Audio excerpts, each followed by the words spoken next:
Hey guys, this is going to be a video from my car because I'm currently in the process of moving and a lot of my equipment is packed. I don't really have the time to edit videos and so forth, so this is going to be a video directly from my phone. As I'm recording it, I'm just going to upload it afterwards. It's going to be a Q&A video, question and answers that you have posed, and I'm going to answer them for you.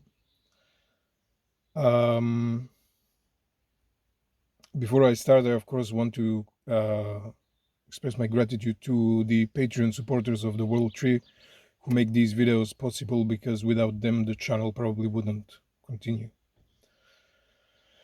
Anyway, it's very hot, and I hope that this is going to be a fine video. So let's get started with the questions. I have them all printed out here with some notes, so I don't forget to mention some things. And the first question is, how did you get interested in Slavic heritage? Have you always been? So I got interested in Slavic heritage when I was about 16, 17 years, something like that, when I was in high school. Because, I mean, since a child, I've always been interested in art and archaeology. You know, I was like the kid that likes dinosaurs, you know. And when I would grow up, I dreamed to be either an artist or an archaeologist or something in between or whatever, you know. And here I am still in that same thing. And the interest of Slavic mythology came about when I was in high school, because I was already familiar since I was a child with ancient Greek mythology and other mythologies, because that was part of my interest since forever. But I didn't even know that Slavic mythology exists until one day I started asking myself, which mythology do I belong to? You know, what's the mythology of my people? Because in high school we were learning things from Greek mythology, and so I asked the teacher, and she had no clue. She just pointed me to some website which would be full of PDF books where I could search and find some things. I found some books, and those books at the moment were great. They were really inspiring, but now when I look at them, they're not reliable books at all. But at the moment, Slavic mythology, Slavic culture and so forth was very obscure. It was completely unknown, whereas Greek, Norse and all of these other Egyptian mythologies, they were already popularized through games like Age of Mythology, you know, the old game, or I don't remember things now, but yeah, TV shows, games and so forth. And Slavic mythology was a big mystery, you could say. So I got my hands on these books and they were very cool, but eventually I discovered that they're not reliable. The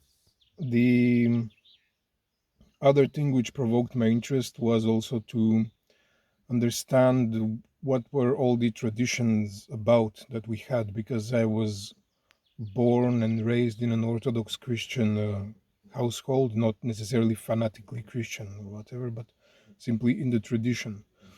And Orthodox Christianity in its nature is very conservative when it comes to traditions and folklore and so forth. So there's a lot of pre-Christian elements to it, which I didn't even consider them to be pre-Christian or whatever, because I never really thought about it until I started being curious about what is the things that we're doing. And as I got deeper into the topic, I understood that a lot of the things are actually coming from pre-Christian backgrounds. So these two things kind of merged. And that's how I started, basically to understand on one side the mythology, which is still an ongoing process because Slavic mythology is still being reconstructed and discovered and so forth, and on the other side to understand the origin and meaning of the traditions, the symbols, and so forth. Second question: did Slavs synchronize other polytheistic faiths from cultures they would have encountered with their own religion? At the moment, I don't really have any idea about that. It's very difficult to speak about pre-Christian Slavic religion because it hasn't been recorded as a mythology in itself, and it really depends on which, the sources are very tied to a specific time period. So not only are they scarce, but they're also very, how should I say, very far apart from each other sometimes. So it really depends on the period and the place that we're talking about. At the moment, the only thing I could think of would be, for example, the pantheon of Prince Vladimir of the Kievan Rus, where you see, for example, Horse and Simargl as deities, and Horse is by some scholars interpreted to be a name of Iranic origin, whereas Simargl is definitely not of Slavic origin, the name that is, but it's derived from Simurg, and which is basically from an Iranic mythical being. So it's possible that depending on the geographical location and the tribes that they interacted with, some religious elements would have penetrated into the beliefs. We also see this in the language. A lot of the vocabulary in Slavic languages is sometimes borrowed from Iranic or Germanic and so forth. They were exchanging, of course, words and cultures, and therefore it's not impossible, but I don't have any specific sources except this at the moment, what I can think of. Third question is a very long question. Somebody posed like 6 questions in one. So third question asks, what was dating and courtship like? What kind of instruments did pre-Christian Slav use? What were their songs like? What kind of clothes did they wear? What kind of colors and dyes were available to them? Did they embroider their clothes? If so, what kind of technique did they use? If possible, could you answer these questions for East, West, and South Slavs, since they have different cultures? Well, I cannot answer that separately because, first of all, it would, like, you can write a whole book in itself about this question in itself, or this group of questions. So let's start with the dating. How was dating and courtship like? Honestly, I have no clue about the dating. I don't even think that dating existed. We have, again, for all of the questions, not just from this group, but for all of the questions in this video, you have to take several things into account. It very much depends on the time period we're talking about and the place, because things varied among the tribes a lot. Slavic culture is not a monolithic culture. It's not a standardized religion, standardized cult. Like, things, despite how similar they were between the tribes, there were still many local variations, local names, local customs and traditions and so forth. So it really depends. For example, again, earliest sources don't speak anything about dating. They speak only about the fact that Slavic women were very loyal and they didn't want to be widows. So every time the husband would die, for example, it would be also generally considered also the death of the woman, because she would be willingly going to death with her husband on the funeral pyre. Other than that, we have, of course, love, divination, magic from later folklore, from all Slavic groups. There is also hints in folk songs which tell us that they flirted in a way. So when they would be dancing these dances, the folk songs sometimes mention about how they saw each other while dancing, how they this that, and such things definitely existed. But I am kind of inclined towards the belief that it was much less romantic than what we think, and especially much less free, especially for women, because that was a society, patriarchal society. There were times of violence, and that's simply how things were. And what I mean by this is that, for example, there was definitely the custom of exogamy, which is basically taking wives from a different tribe, from a different, and this tended to happen sometimes in the form of kidnapping. And I'm not even joking here, because this is a custom which is recorded among the Eastern Slavs in the 11th century, some with consent. So let's say the parents of the couple would give consent, and then the man would come with his brothers, and they would take the woman. But very often it happened that they didn't have consent. In fact, some Eastern Slavic tribes are mentioned as performing this custom without consent, so they were literally going and taking a woman and capturing her and bringing her back. And this custom has survived in the South Slavic regions until the 11th, 19th century, something like that. Basically, till the 1800s, where people would dress up literally in war gear to go and get a wife. And this is... it's too hot. And again, this was also usually afterwards done with the consent of the parents, but generally or originally it was literally taking a wife from another tribe, and very often it resulted in battles, in death, because the other tribe would protect their females. So this thing existed.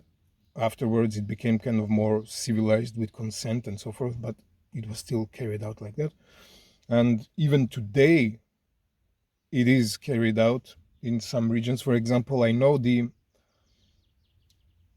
I have a friend who has a friend whose grandfather got his wife this way. Basically, he liked her. She was from the same village though, but the guy literally took her in his house and tied her up to the main pole of the house, to the pillar that upholds the roof, basically. He didn't do anything to her, but in the village communities in the past, if she spent the night in his house, it meant something. So she had no choice. The shame would fall upon her if she didn't marry him afterwards. And this occurred in many, many cultures. So a similar thing can be seen even in modern day wedding customs. For example, the groom with his group of men will go to the bride's house, and they're going to try to take the bride, while the brother, the cousins of the bride, and other male family members will protect her. So this is a ritual game today, where they literally push the door down and take the wife and so forth. And in the South Slavic folklore, this existed also on another level, where the basically there was an initiation ritual for women, where they were from girls they became women, but in order to do this, they were introduced into the household tasks that they would have. So this would be, for example, spinning, weaving, and all of these things, but it was done outside of the community. So there were special huts, special cabins made for them where they resided with older women, and these older women taught them everything that was necessary to know about the feminine role in the household, the feminine nature, the things related to childbirth and so forth, sexuality, The way this ritual ends is interesting, and again it reflects the same thing. Basically, they had young men who weren't married, who they fancied from before, so it was with consent. But these young men are again coming in a ritual play, na na na na na, he he he, they're dancing and so forth, and in the end the men are taking the girls, which they are already kind of in couple with, so to speak, they're promised to each other, and they burn down the little huts, so it's literally made as a game of going somewhere and taking the girl, right? So this thing obviously existed on a large scale, but that doesn't mean that it was always the case. And when it happened, there were also afterwards regulations of how the marriage would happen and so forth. And in many cases, it involved expensive gifts towards the family of the wife, of the bride, basically. So the groom would bring gifts, and the wedding was basically the forming of a kinship, the forming of when the blood of the two families mixes, they become a kin, and it mixes when there's the child which is born. So marriage was basically kind of a legal contract based on the exchange of gifts, you could say. And it's not uncommon, I would say it wasn't uncommon, or it wasn't impossible that there was also polygamy, especially of the among males, because if there was somebody who was rich and could afford to take care of multiple wives, or simply, present valuable gifts and in exchange for life and so forth, it's not ruled out that it existed. So it's possible, because we see in many European cultures that such things existed,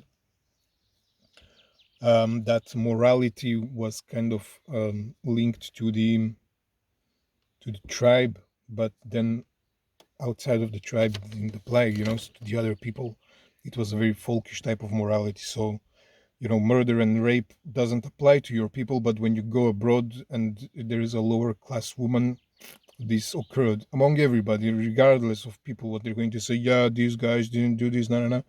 This is something that happened in the past. The past was violent, and that's how it was.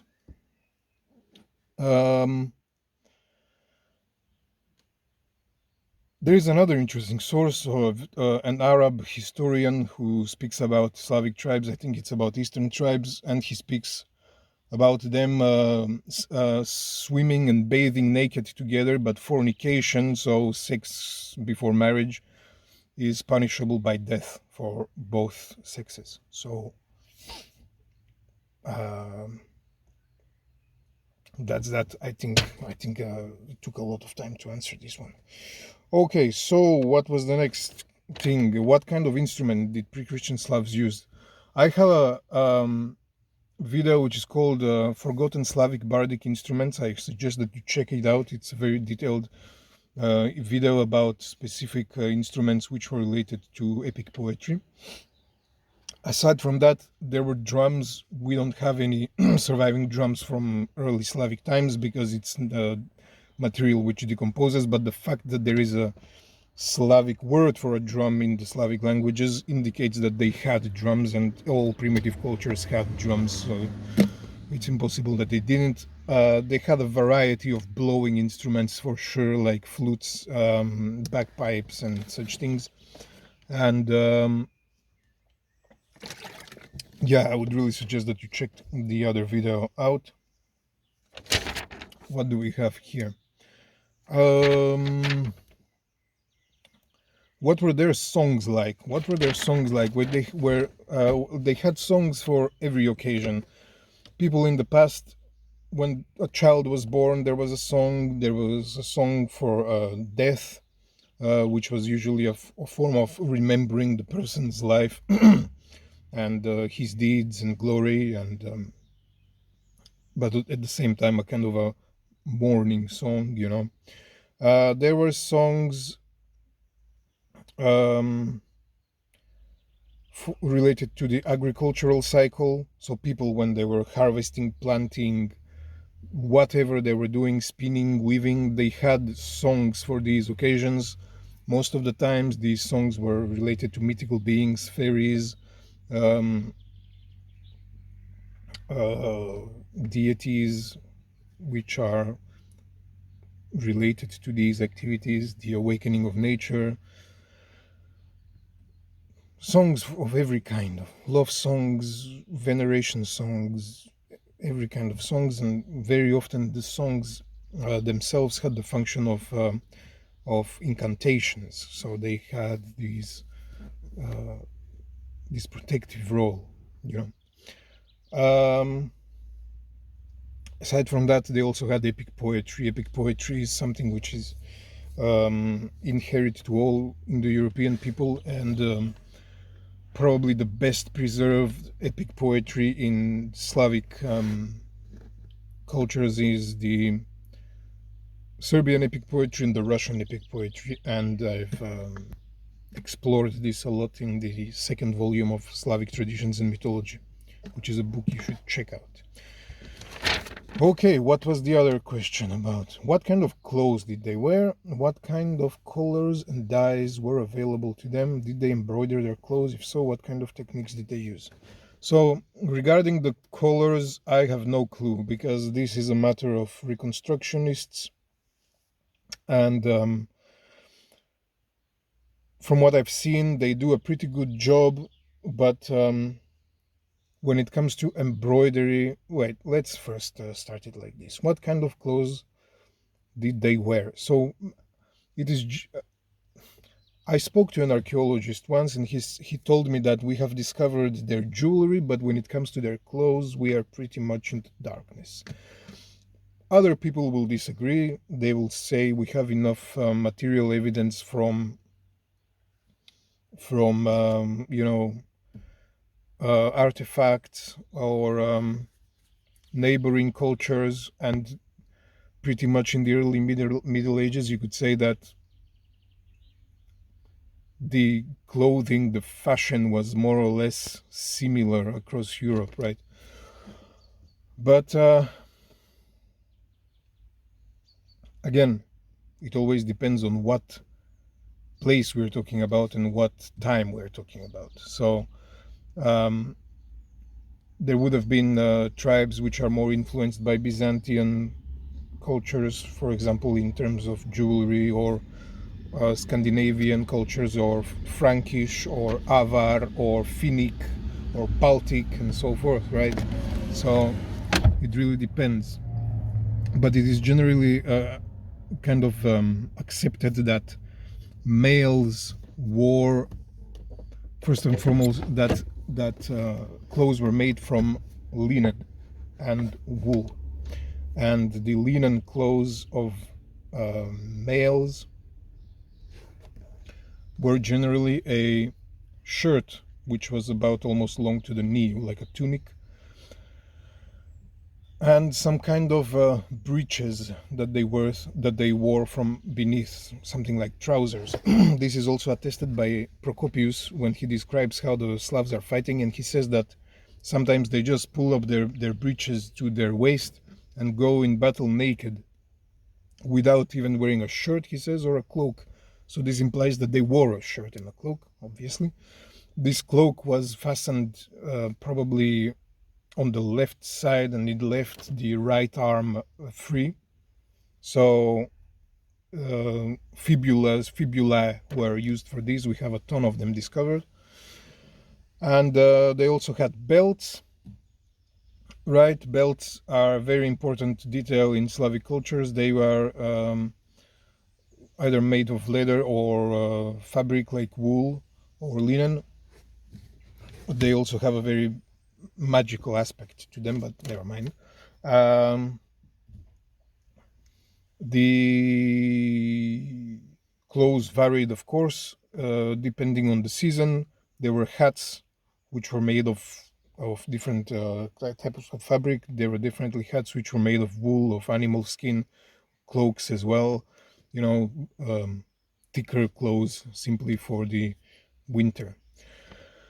When it comes to female clothes, what is the shirt of the males? Like a tunic, it's believed that it was something similar but longer, extended below the knees, and an apron on top, above it, basically.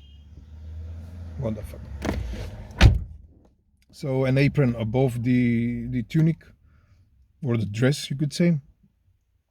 The married women usually wore head coverings. This is not a Christian or Middle Eastern tradition. In fact, it existed all over Europe.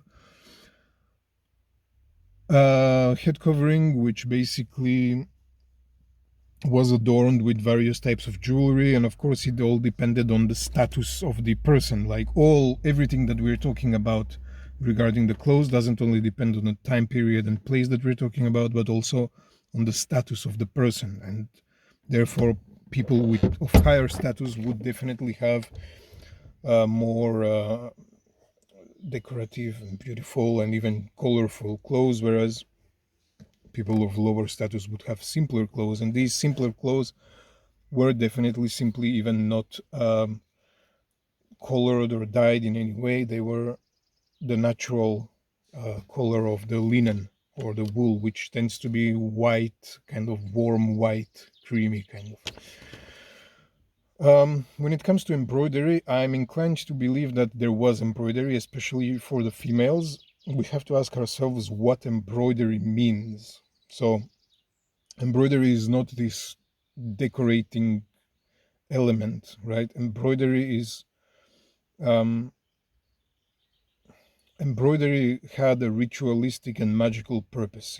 It was symbols which were related to the cosmos, symbols which were related to the gods, symbols which were meant to transfer some type of power which represented this symbol. What did I just say? So the symbol was intended to transfer this power upon the person who was wearing this, right? So prosperity, abundance, goodness, health, etc., etc. And I am definitely inclined to believe that was mostly the case for female dresses. I would say that they were more elaborate simply because we see that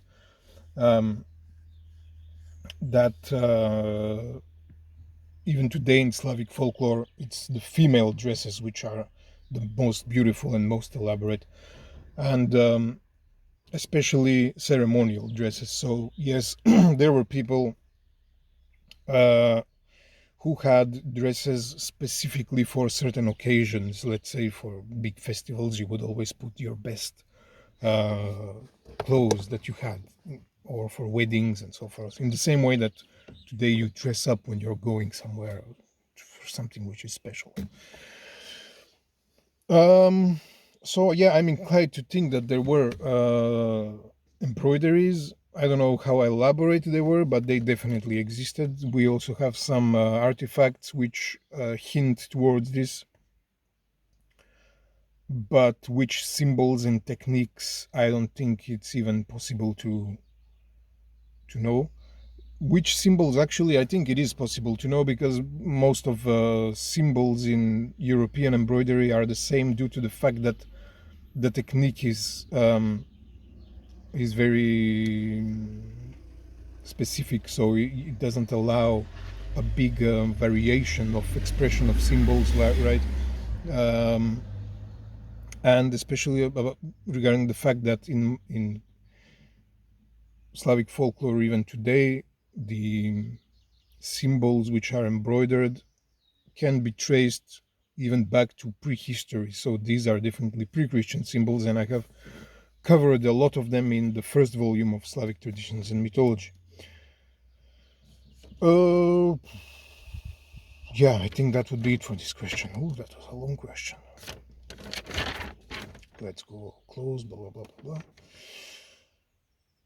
Fourth question. To what extent do you agree with Čajkanović's claims about the form of old Serbian idols? Right. To what extent do I agree with Čajkanović? Well, Čajkanović is a Serbian ethnologist, for those who don't know, one of the best, definitely, on the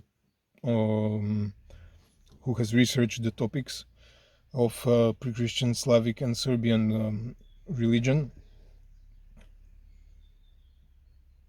He got a lot of things right, and he got some of the things wrong, which still echo in the contemporary Serbian popular circles of Slavic and Serbian mythology. Regarding the shape of the idols, there is truth to the fact that in the Serbian tradition there is a folk cross and a church cross, and they are distinct. But the problem, Čajkanović proposes that the household idols had the shape of a cross, and the reason for this would be because that's an anthropomorphic cross. Basically, the top part of the cross would be the head, this would be the little arms, and the torso which stands, right? The problem is that we don't have archaeological evidence for this. Like, we don't have such crosses that have survived. It's possible that it was the case, but we simply don't know. On the other hand, there's crosses like that which exist in various parts of Serbia or other South Slavic lands, right? Which are regarded as these folk crosses, but they usually serve the function of a tombstone. And were they based on some miniature idols that were in the homes? We don't know. What we do know is that there were definitely Slavic household idols, and from the archaeological excavations that we have found from generally Western and Eastern Slavic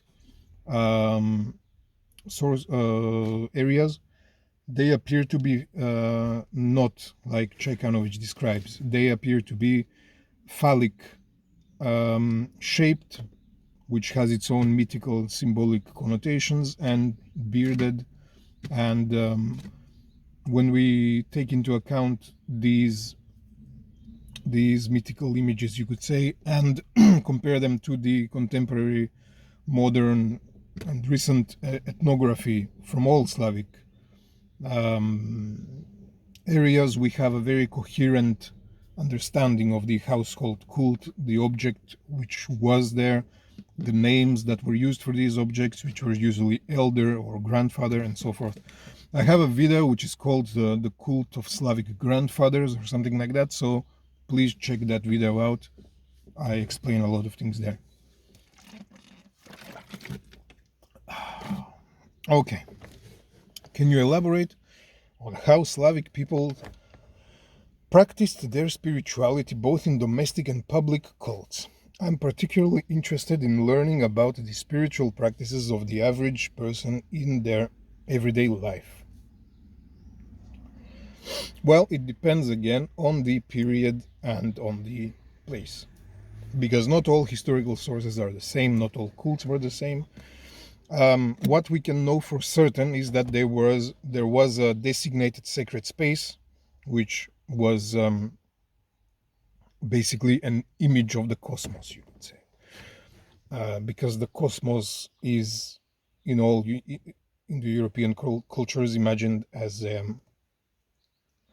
harmonious thing, right? So the sacred space embodies this harmony. It usually is a designated space by either by a ditch or by a fence or by stones or by fires. There is a sacred tree, there is a sacred fire which burns, there is a sacred well or a sacred spring, and of course somebody who took care of the sacred space, like a guardian, like a priest, and a person which was appointed for this function.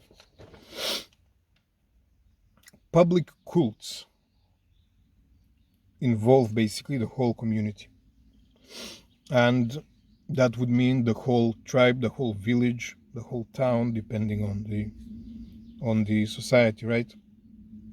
So it usually involved two ways of sacrifice. One was a collective sacrifice, which we even have preserved to modern day Slavic ethnography. This involved, for example, the best example that I know is from a South Slavic custom in modern day Macedonia, which was dedicated to Perun. How do we know that it was dedicated to Perun? Because it was dedicated to Saint Ilya, who is the Christian replacement of Perun, and it was performed on a mountain peak which is called Perun, which is a local name for Perun. And the custom was to sacrifice an ox, which is in accordance with historical sources from Procopius, who tells us that the highest Slavic god, who is the maker of lightning, was offered oxen, right? So the way this happened was that originally there was a specific ox that was selected, and it was taken care of for a certain period of time, for the whole year perhaps, by the whole community. So it was a sacred animal that was going to be sacrificed. Later on,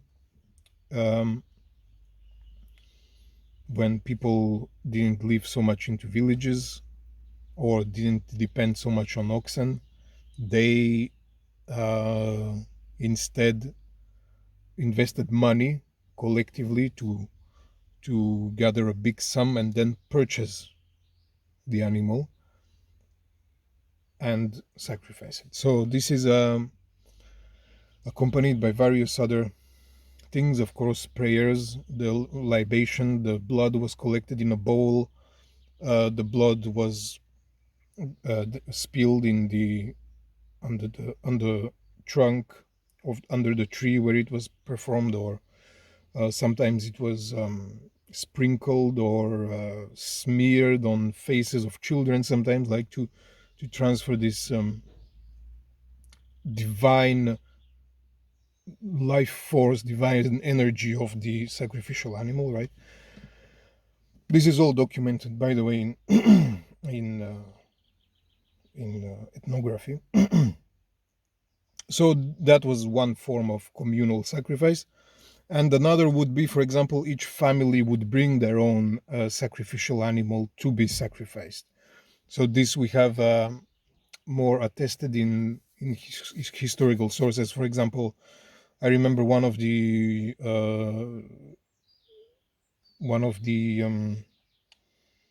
German monks, Christians, I forgot exactly who it was, who speaks about the Western Slavic tribes, speaks about how people brought animals and sacrificed to the gods, and sometimes even Christians. I've covered this about the human sacrifice in another video called Human Sacrifice Among the Slavs. You can check that out. So those are the two forms, either a communal sacrifice or each family would bring their own sacrifice. And the sacrifices were performed by the person who was there, like a priest. His name was, the Slavic term for this person is žrec, which basically means the sacrificer, the person who performs the sacrifice, right? Regarding domestic cults, they were mostly associated with the ancestors and the idol which represented the ancestors in the household. So I'm going to give you an excerpt from the second volume of my book, Slavic Traditions and Mythology. It is important to note that this household mythical being which represented the ancestors has various names, from grandfather to householder, like Dedo, Ditko, Stopan among the Slavs and Bulgarians and so forth, and was later on replaced by a saint, which is what today the Serbs have as a Slava traditional celebration of a patron saint. It was originally the patron, the mythical ancestor, which could also appear as a snake, by the way. And this is a common Slavic understanding that the snake is a symbol of the ancestors, and that there is a household snake which lives inside the homes, and this snake is given offerings in the form of milk and other things. I had an interesting comment recently on one of my short videos from a person who is of Serbian origin. The Sorbs are of basically, they call themselves Serbi. They live in they're like a minority of Slavic population in Germany, in Eastern Germany. And they have on the rooftops, they have the two snakes, which like a male and a female snake. So the same cult of the ancestors embodied through the snake can be found among them in the form of these serpents on the rooftops, which is very interesting. Anyway, here's the excerpt. So the celebration in honor of the household guardian unfolds as follows. The entire household, especially the common living area, is thoroughly cleaned and made spotless. Family members dress in their finest clothes and embellish themselves with flowers. Candles are lit on both sides of the hearth, where a fire is kept burning, and near the entrance. The eldest woman brings a black hen, sacrifices it, letting the blood flow into a hollow on the hearth, which is then sealed with clay. So we're speaking here about very old houses that had a very primitive type of hearth. Next, she roasts the hen's meat, while two others bake round loaves of bread specifically made for this purpose. When all is ready, the head of the family, the man of the house, holding a cup of wine, pours half of it into the fire, so a wine libation into the fire. He then places one of the round loaves of bread on his head and cuts it into 4 parts while he's dancing around the room all the time. One section is adorned with butter and honey along with the left leg of the hen. So part of the bread is basically given butter, honey, and the left leg of the hen, and 3 small cups of wine. These offerings are then placed in 3 corners of the loft. So this is an offering for the domestic household ancestral spirit. Everyone gathers around the table, and before they start eating, the elderly woman, along with everyone else present, pours some wine into the fire, so again a wine libation. The rite involves offering prayers to the household guardian, asking for the bestowal of health and longevity upon the family, safeguarding the flocks, and tending to the meadows, vineyards, and so forth. So these are all the domains of the household guardian. Following the meal, songs are sung, extolling the blessings that the household guardian bestows upon the household. 2 weeks later, the elder of the house inspects the offerings left for the household guardian, and basically, if they have been consumed or eaten a little bit, then it means that the household spirit has taken them and he has blessed the family. I think that is enough to answer this question. Sixth question. What do you think about the probability of Svarog, Deana, and horse being real gods worshipped by the ancient Slavs? Horse is, or course, however you pronounce it, is attested only in Eastern Slavic sources. He was definitely worshipped because he's part of the pantheon of Prince Vladimir, but we have no idea about him. In one Eastern Slavic source, he appears to be perhaps even associated with the moon, whereas some other scholars try to associate him with the sun based on etymological relations. But we don't really know anything about this deity, and he's only attested among the Eastern Slavic tribes, so not much to say about him. Sorry. But yeah, definitely worshipped.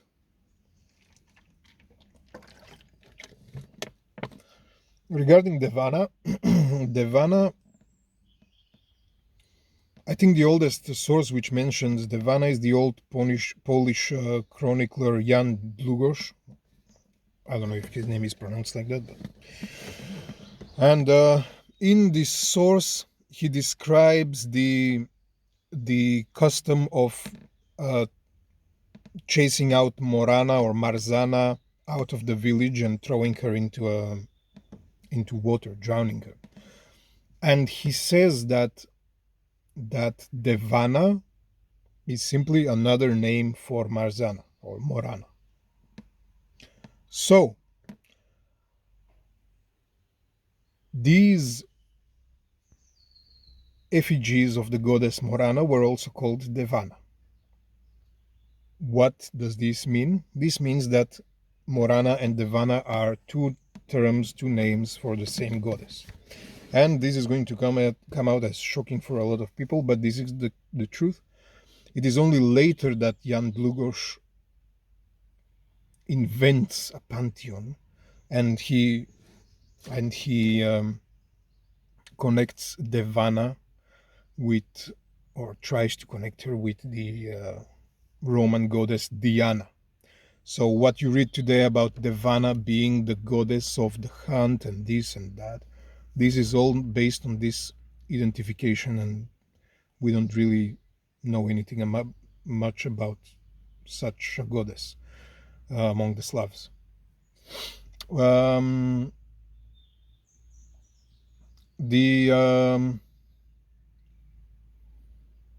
How should I say? The etymology. Sorry, I got a bit. The etymology of Deana is basically simply the maiden. So Deva, Devoika, Devushka, all of these terms in Slavic languages which mean girl or maiden, that is the etymology of the goddess. There is nothing complicated about it, and this is simply a title for Morana. And in the same folkloric area where these rituals occurs, there's like several similar names which are given to Morana, so to this effigy which is being chased out. So yeah, Morana, Deana, same goddess, meaning Morana is the maiden, basically.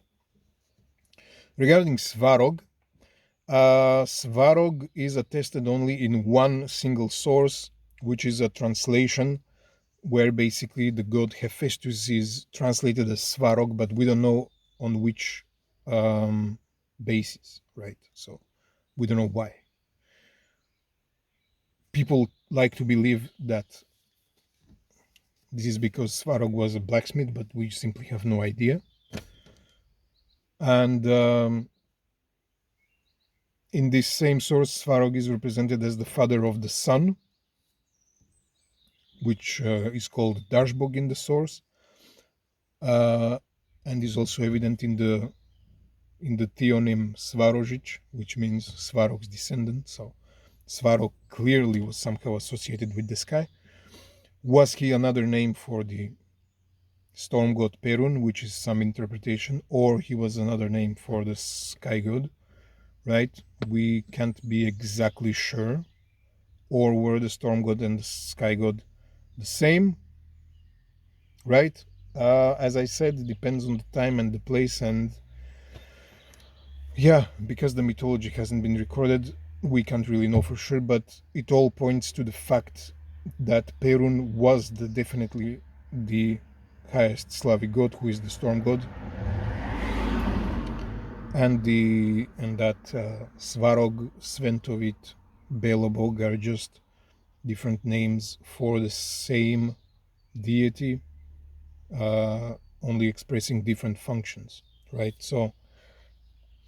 So that's that regarding Svarog, but we don't have any specific cult recorded of Svarog. That's that. Could you provide an overview of the general differences between West, East, and South Slavic religions and gods? I understand traditions varied significantly within each of these categories on a local basis, so I'm only seeking for an overall perspective. It's easier to speak about similarities, honestly. As I said, it is very likely that the gods were the same, it's just that the Slavic names for them were local. They tended to be local, so that's one of the differences, right? Even though it's not always the case, it doesn't necessarily mean that all of these three groups, which are, by the way, artificial scientific categorizations, right? That they had different groups of gods and different names. The same names appear in all of them, among all of them, but in some moments in time, some names are more prominent than others. Also, there is a trend in the way that the gods are worshipped, which can differ, again, depending on the period. So the later sources of Western Slavic tribes give us examples of temples, which we don't really see among the other Slavic tribes, who in the Eastern Slavic sources we may have some hints of a temple, but it's definitely more open shrine or sanctuary type of worshipping place, whereas South Slavic examples, we don't have archaeological evidence. Actually, we maybe do have, but yeah, definitely open air shrines. So that's one of the differences. What else did I say? Where am I? What else did I say? I think that would be it, honestly. Like, it's very normal that when you look at this, what we call Slavic mythology and culture and religion, it is a scientific grouping, but as I said before, it's not a monolithic culture. We are theorizing that it once was as a Slavic culture, and then separated in three groups, but wasn't it? We can't really be sure about it. And in a culture like that, which is not monolithic, which is not standardized, which is not unified under one nation and religion and so forth, there's many local names, local cults, local beliefs, and so forth. So these local variations come from a much later date. At least that's what it's believed, because scholars tend to believe that the further back you go, the more uniform the Slavic culture and mythology and religion is. But in any case, the accounts that we have of separated Slavic groups are from later sources. So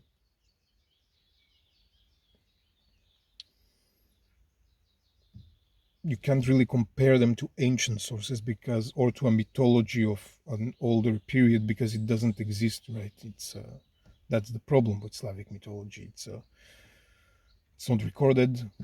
Old sources don't really give us much names and so forth. So that's that. Where were we now?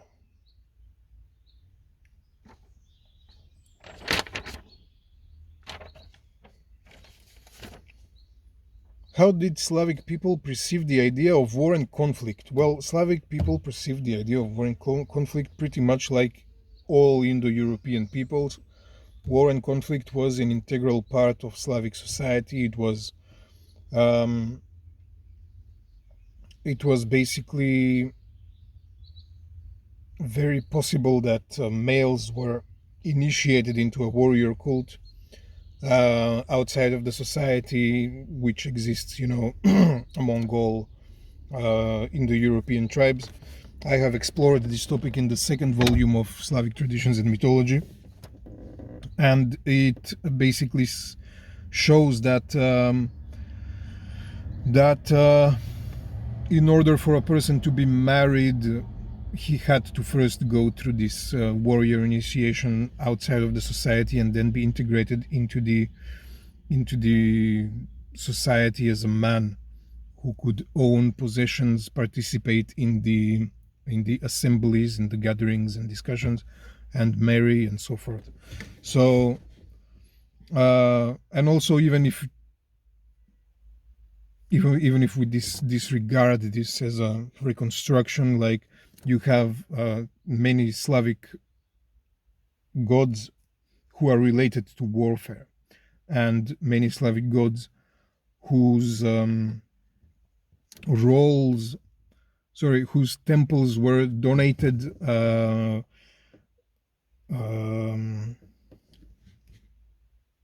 the bounties of war. Basically, when people went out to raid, they brought back wealth.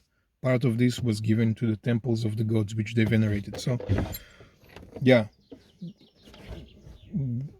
definitely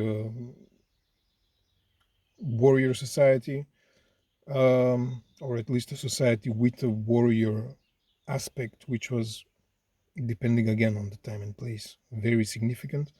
And very likely even the belief in a warrior afterlife, which we find in various Indo-European cultures, which was probably related to Perun. If you want to learn more, Slavic Traditions and Mythology, Volume 2. Question number 9. How would you explain the difference between Svarog and Svarozhich in terms of their roles in the microcosm and macrocosm? This video is already 1 hour long.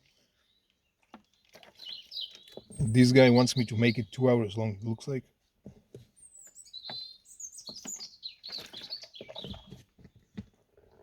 Okay. So this is going to be a personal interpretation, which some people might regard as speculative.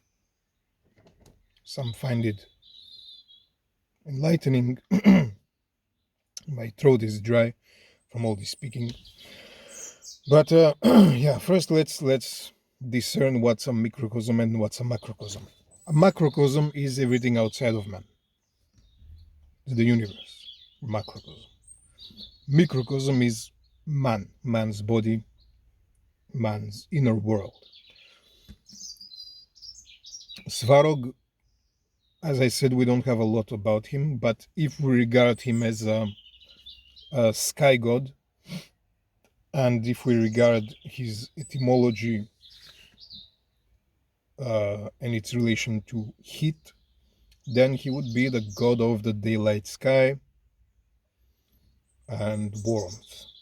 And his son Svarozhich would be the sun and fire, the sacred fire which burned in the Slavic temples and in the Slavic households, of which we have many historical and ethnographic sources. So, in that case, I'm going to speak about sky, fire, and sun. On a macrocosmic level, of course, this is the sky, the sun, and the fire. I mean, that is it. So there's not much to say about it. But on a microcosmic level, that would be how these deities relate to the microcosm of man. We have to understand that in this situation, the microcosm, what we call microcosm, is basically it's basically the idea that man's body is kind of shaped according to the cosmos. All the myths, many myths in Indo-European cultures speak about how the cosmos was either created through the dismemberment of the body of a primordial being, or alternatively how when we die, the various parts of our body or of our soul, if you could say, go and reintegrate into the various parts of the cosmos. So this gives the idea that man's body is a microcosmic image of the macrocosm. As such, the upper parts of the body are associated with the upper parts of the cosmos. In this case, this is the sky, which relates to Svarog, and we can see this in the numerous Indo-European myths where the sky is created from the head of the dismembered being, or the sun and the moon represent the eyes of a celestial deity and so forth. So in this case, when we observe man's body and structure, the head is that which is at the highest point. Therefore, the head is associated with the sky and the sky god. In Slavic cultures, we don't have this myth which exists in other Indo-European cultures. It doesn't mean that it didn't exist, it simply wasn't preserved. But what does exist is something which I explained in my other video, which is called the four faces of the Slavics, of the highest Slavic god. And that is the idea that the representation of the sky god with four faces, which look towards the four cardinal sides of the earth and of the world, symbolizes his omniscience and omnipresence, because from his eyes light emanates and fills all of the universe, right? So in that sense, Svarog, the sky god, he would be the highest god, or alternatively Perun, or however it was called, depending on the tribe, the place, and so forth. And he would be regarded as the king of the gods, right? So as a king of the gods and the sky god connected to the head, he would be the mind. He would be the governing force of the universe, the force which gives order and upholds the cosmic order, basically. And this is, of course, the mind. So on a microcosmic level, this is the mind. And this, as such, therefore, this connects us immediately to the idea of cosmic consciousness. right? So I've written here, merging the individual consciousness with the universal consciousness, symbolizing the interconnectedness of mind with cosmic consciousness, therefore enlightenment. That is to say,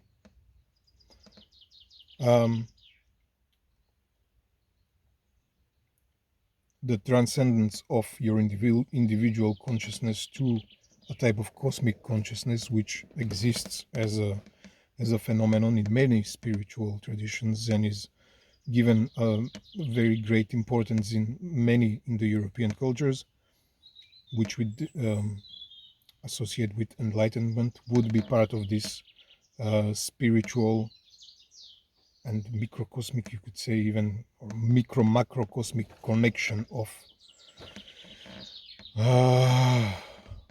with the deity.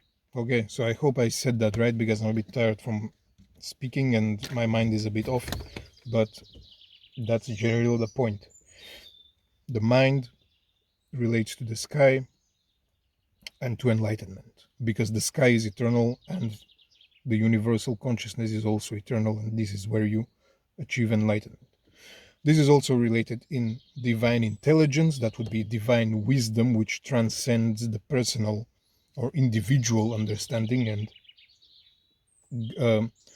and develops an insight of a cosmic, of a universal type of wisdom, which governs the universe, basically, which is one of the features of the highest God, who is the king of the gods. And this is also related to creative power. So the creative power of the mind to envision and manifest things in the world, right? In order for you to create something, you first have it in the mind as an idea, as a concept, or you develop it as you create something. And this is really related to the idea of the creation of the universe, of the world, through the intellect, supreme wisdom of the God, the highest God. As such, Svarozhich, who is the son of this God, the son of Svarog, appears as the sun in the sky and as the fire in the hearth, either in the home or in the temples and shrines and so forth. So this could be related to the idea of consciousness, right? So if the sky is the mind, then the consciousness, your individual consciousness, when you're conscious of yourself, would be associated to the sky. To the sun, because the consciousness is that which brings forth the light, basically, right? And like the sun illuminates the landscapes, basically consciousness kind of illuminates the inner landscape of thought and emotion and so forth. But it can also be related to clarity, awareness, enlightenment, and death and rebirth, in the sense that if you are the sun and the sun god dies, the sun dies every night, sets, or on the winter solstice it dies.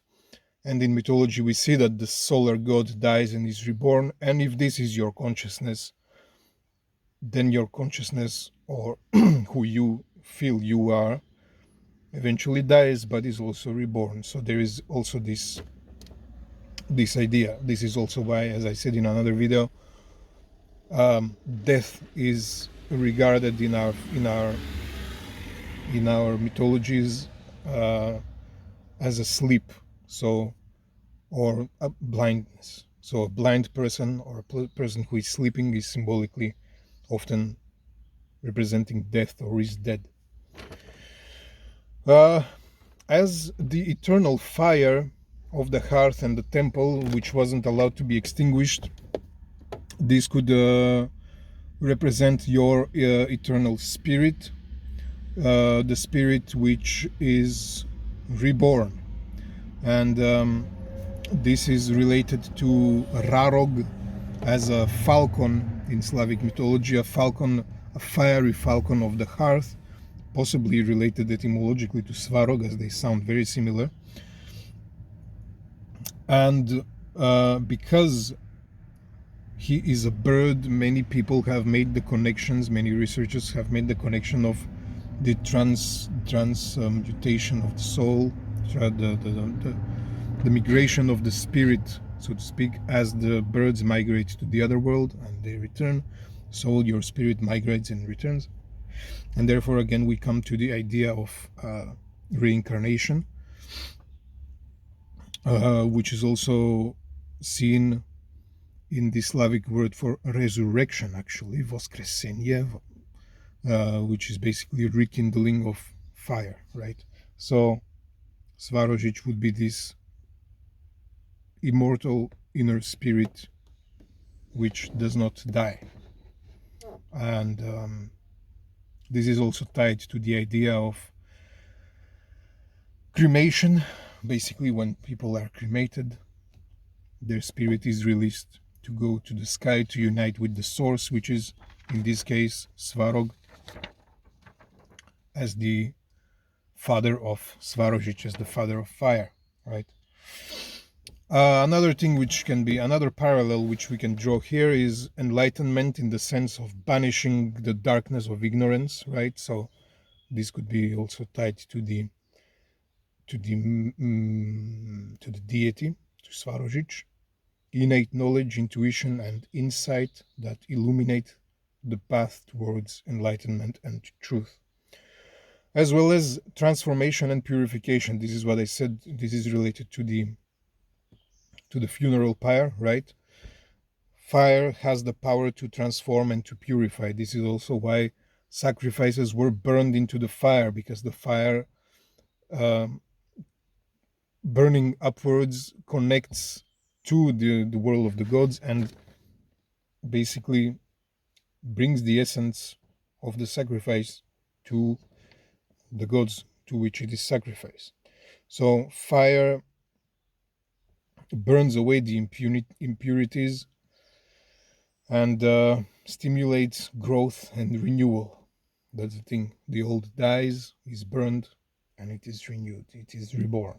So it is the in the microcosm. It is the fire of transformation, the fire of purification, the inner alchemy, you could say, that occurs during a transformative spiritual process.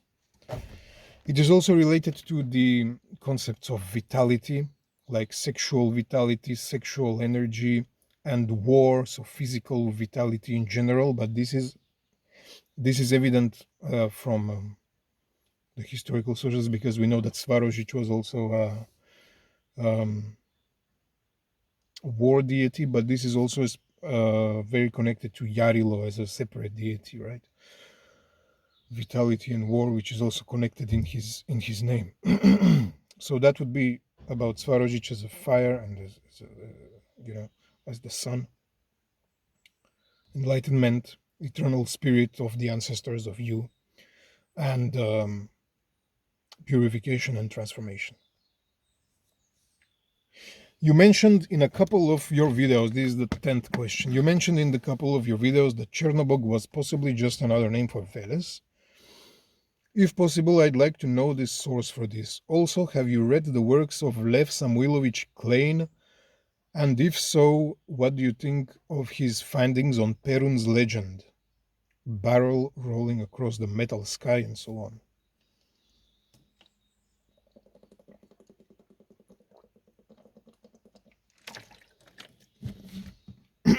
Well, regarding Veles, there is no source which makes an equation between them. This is a scholarly interpretation, right? So Chernobog and Belobog have been proposed as this duality of the sky god and the chthonic god. The difference being that only Chernobog is attested in historical sources. And the reason for this interpretation is because Chernobog tends to be in toponyms, in place names, tends to be associated with chthonic places or lower places related to water, to caves, to underground things, and so forth, right? So Chernobog, black god, god which resides underground where there is no light, where it is dark. This is the analogy, right? And we know that Veles is a chthonic god, so Chernobog is possibly one of the chthonic gods, or the another name for the chthonic god Veles. There are other scholars who are going to say otherwise and connect Chernobog to black blood, basically, because blood is described in Slavic poetry as being black, and therefore they connect him to war, and they connect him to the um, to one of the sources. I think it was the Knitlinga saga or something that speaks about Chernoglav, black-headed god who brings victory to the Slavic tribes in the Baltic region. So black-headed god, black god. At the same time, you can't connect war with Veles exactly, because Veles appears as a not to have any domain in war. So how did the cults evolve? Was it the same chthonic god which developed into some warrior aspects or not, and so forth? It's difficult to say.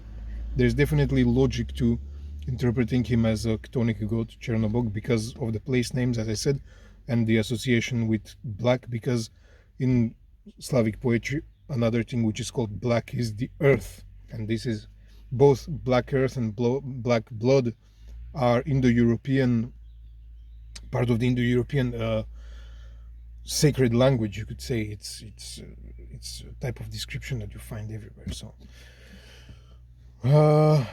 that's the basis for the equation between Chernobog and Veles. Regarding Lev Samuilovich Klein, I haven't read his books, and I don't know what to think about Perun's legend regarding a barrel rolling across the metal sky. I would assume that this means that the sky is imagined as a metal dome, which I've heard in other places, and a barrel would be a rolling barrel across the sky would be producing the sound of thunder, right? So I mean, that's my logic here. But I haven't read, I haven't heard. If there is anything interesting about this, please let me know in the comments, because I don't have access to all Slavic literature. There's some also books that I can't read simply because my language is not the best.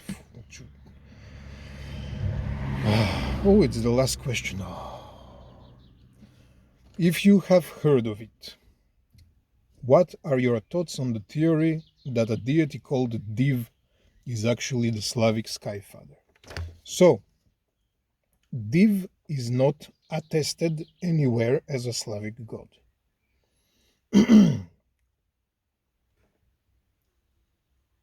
If it is, it's attested perhaps in one Russian source from the late Middle Ages, but not really reliable in terms of Slavic mythology and culture, right? And I'm not even sure that it appears, but let's say it's not attested. Definitely doesn't appear. Div is basically the reconstructed term to refer to the god of the daylight sky, derived from Deus, the Proto-Indo-European sky god, and ultimately from dew, which is to be bright, to shine in the sky or heaven. So this term, Deus, gives us the names of Jupiter, Zeus, Dievas, Tyr, and so forth.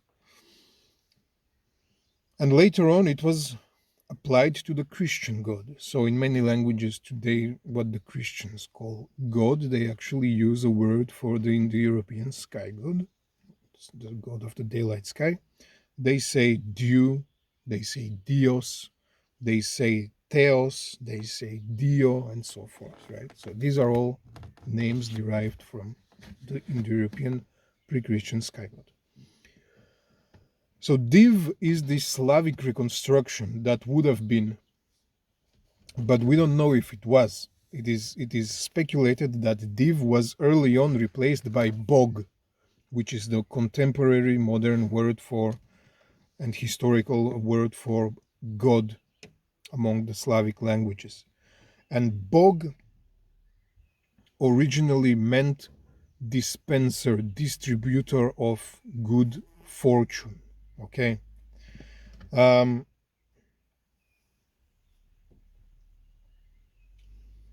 wealth, distributor and the dispenser and distributor of wealth and fortune.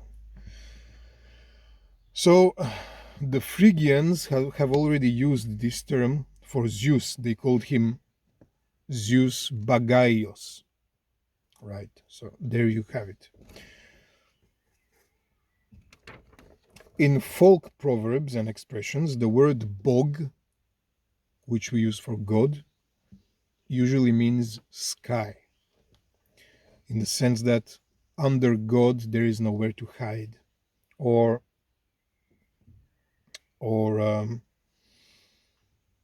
calling up to God, which is calling up to the sky, and so forth. And he's usually described as being white.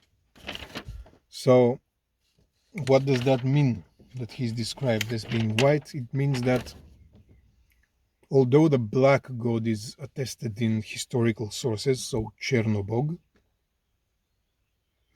the name white god, or what we call today Belobog, is preserved in some South Slavic expressions like ne vidi beloga boga, which means doesn't see the white god, or vika do beloga boga, which means calls up to the white god.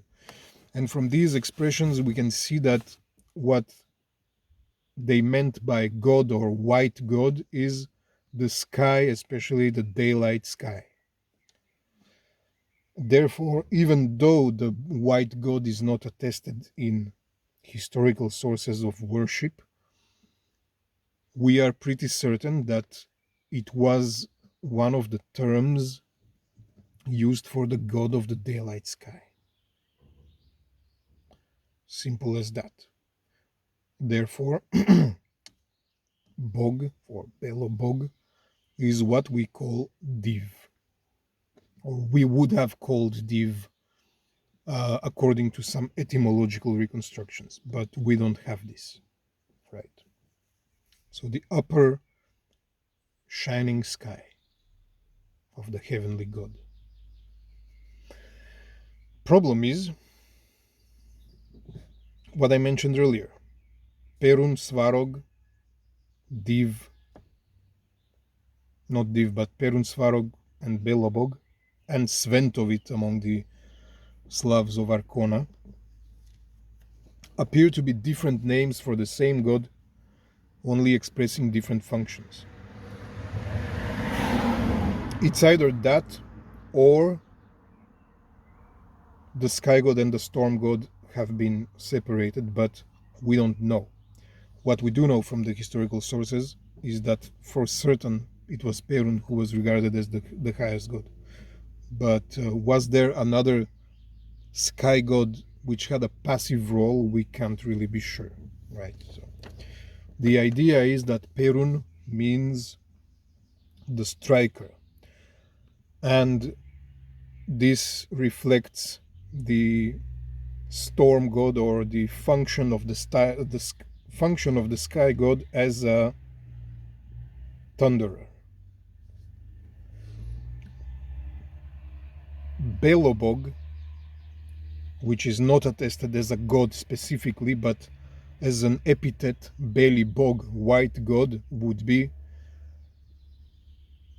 the god of the white god, basically the god of the white light, the god of the white world, which is also a way to describe the world that we live in Slavic folklore. Our world is called the white world. and the god of the white world, the god of the white light, would be the god of the daylight sky. As the opposition, the black god would be, again, that's the logic, the chthonic god, right?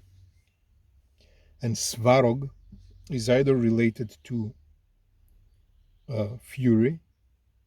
So when people say that God is furious, sometimes they use this word for a thunderstorm, and they say Bog Svarica, and this means, or something like that. It's a Belarusian expression. I don't really remember how it was, but it's definitely related to Svarog. And some scholars say that this points to the fact that Svarog and Perun are the same, because it means the furious god, right? So Svar would be fury. While the other etymology suggests that Svarog is related to heat, which would simply imply the heat of the sky, the heat of the sun, the heat of fire, considering that fire and sun are his descendants, who are either Chernobog Svarozhich as one name, or Chernobog and Svarozhich. Again, we're not really certain, but that's the thing. So, god of the daylight sky as Belibog, Perun as the striker, and Svarog as the god of the daylight heat, basically. And then all of these are united in the iconographic image of a god with four faces, which look towards the four cardinal places, faces of the earth, of the cosmos. And we know this for certain because we have such archaeological findings of all Slavic areas, whereas only in the Western Slavic area, which is today in Germany, we have a name attached to this mythical image, and that is Sventovit. And in his etymology, we again see